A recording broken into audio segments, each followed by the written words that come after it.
we have lost the track and we have lost what the plan was. The plan has to be, as I agree partially with what Mr. Parthasarathy is saying, that we can't be sitting ducks. At the same time, I mean, there's a saying, us bujang se dar kya jiske paas garal na ho, meaning if you don't have the poison, you really are no snake and nobody has to be afraid of you. Has your government been consistent earlier? What is happening to India. Has the BJP been and consistent the government when has it has been in power? completely 1 minute, 1 minute. Meenakshi, of course BJP has been. Have you been consistent?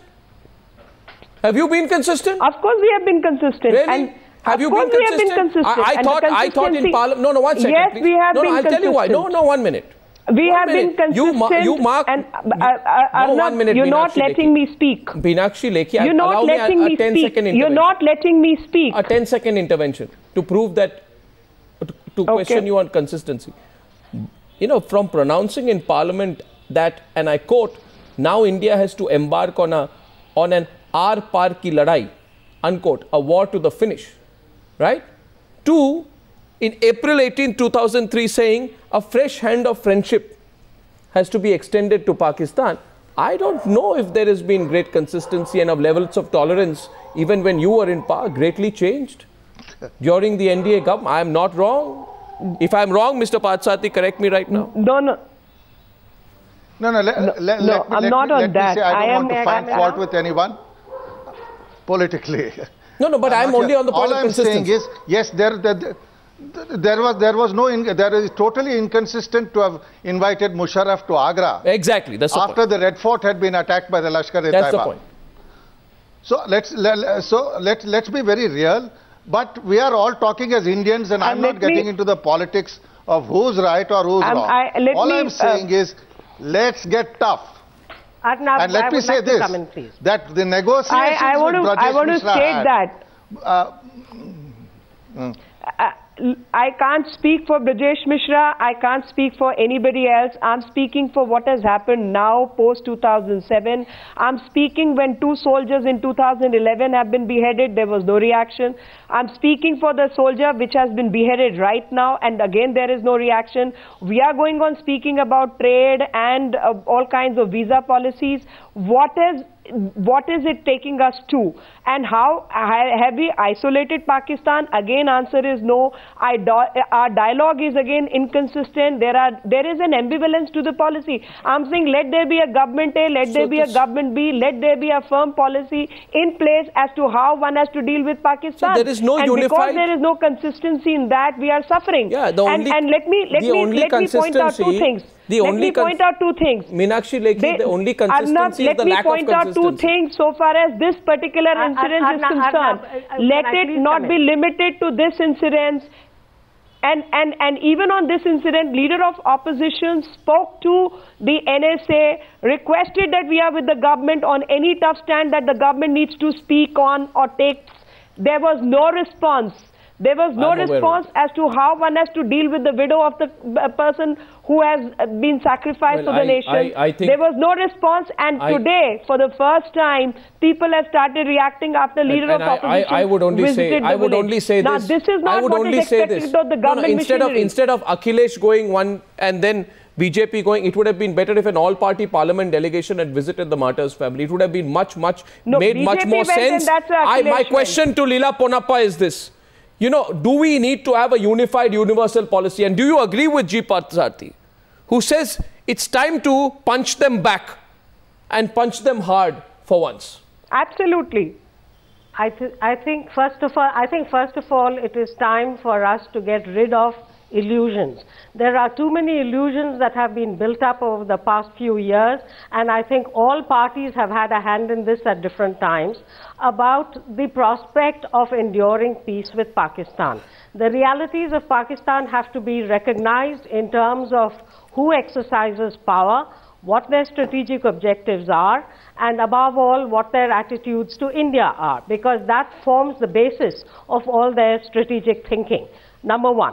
Number 2, with regard to the present situation, what happened on the LOC was horrible, but it is entirely consistent with the behavior of the Pakistan security forces. So it is really nothing that we should be surprised about. We should have learned from history. Now, how is that a counter? History does not have the faults in fault lines in history must not repeat themselves. No, let me finish, Arnab. Arnab, I have waited this long, let me finish. There have been too many mixed signals. On the one hand, we talk about all options being open after the Mumbai attacks. The President of India in Parliament says that we have a zero-tolerance policy on terrorism. And yet, even while justice for Mumbai and for all the other terrorist attacks, including the suburban trains, is awaited, you have legal trivialization of the whole thing, and you have impromptu summitry at Mohali. You have cricket. Precisely. You have really a setting aside of terrorism as the main agenda. So that's my question. So there has to be an end to mixed signals. No, that's my question. Now you and many others have talked about the need for consistency. You have talked about the need for consistency, and the consistency has to be based on a very clear, not just definition, but articulation of national interest, which the government conveys to the public. And I think the government needs to communicate very much more effectively with the public on this. You see, 1 minute. I just want a very simple layman question. How can your strategy, your policy towards Pakistan rest on an intangible called hope? How does this happen? No, it cannot. It has but that's what we have done.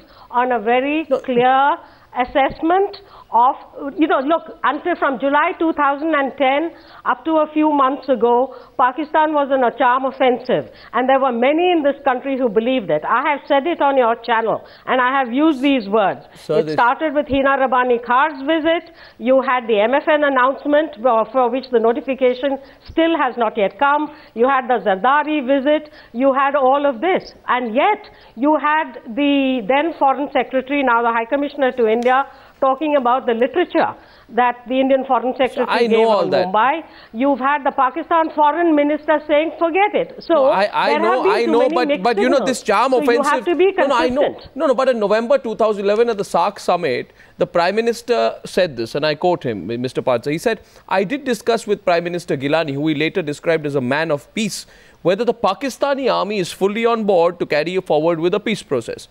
And he says, the sense I got was that after a long time, Pakistan's armed forces are fully on board.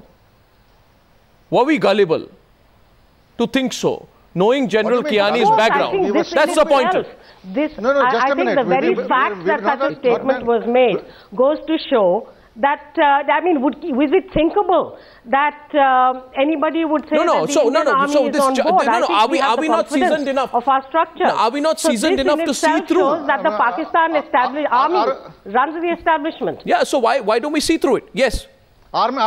Listen, Arnab. I have a point to make. Arnab, I want to make a point. It is stupid of us to expect they are going to give up terrorism against India when they have not given up terrorism against the United States and Afghanistan.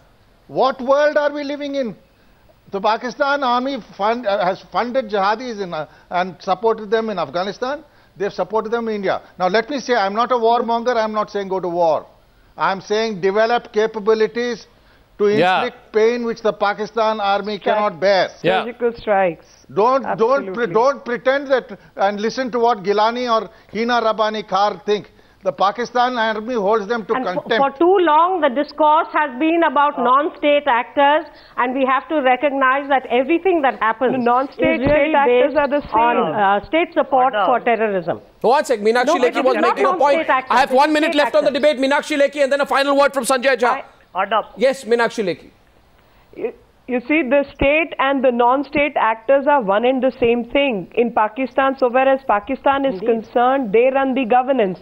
And they talk in folk tongue all the time. That is part of their policy. So keep supporting the non-state actors and keep disassociating yourself from the non-state actors.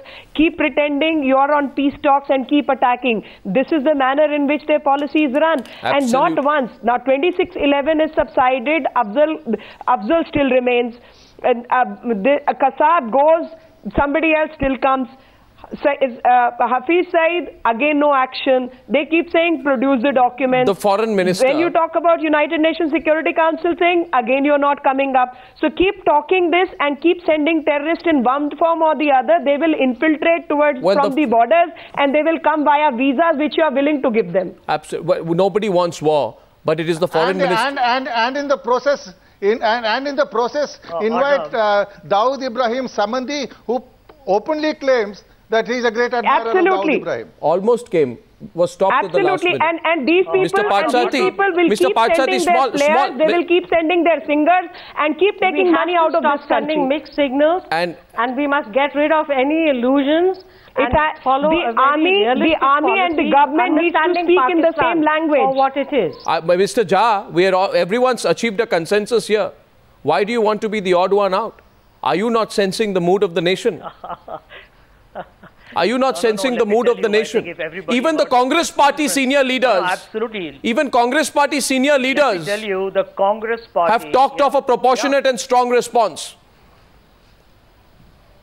Well, I can tell you there are two factors here. Number one, I hope they can bring the Prime Minister and his office in line with the party. Sent a very emphatic statement about what are India's capabilities. Number one, I think the General himself said that the way it has been handled. We don't want statements, we want action. Has been speaking very vocally.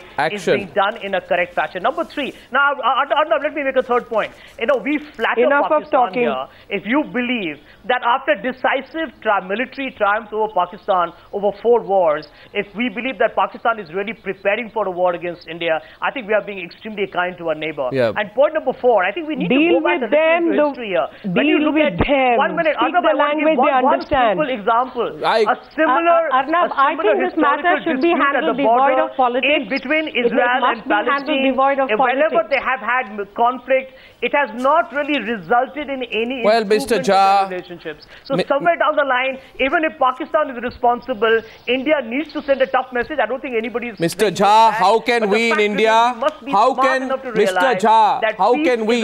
can anyone in India, no, we make it, end the politics over Pakistan. If Mike Mullen can see it, if Cameron Munter said it, if Leon Panetta said it after Osama was killed, then I don't see any reason why the people of this country and all political parties cannot agree on Pak's links with terror and call it off once and for all. To my panelists tonight, I thank you very much. My question goes out to every NewsHour viewer. Do you believe that the time has come for a change in strategy vis-a-vis Pakistan? I'd like to hear from you. Ladies and gentlemen, see you again tomorrow evening, 9 p.m.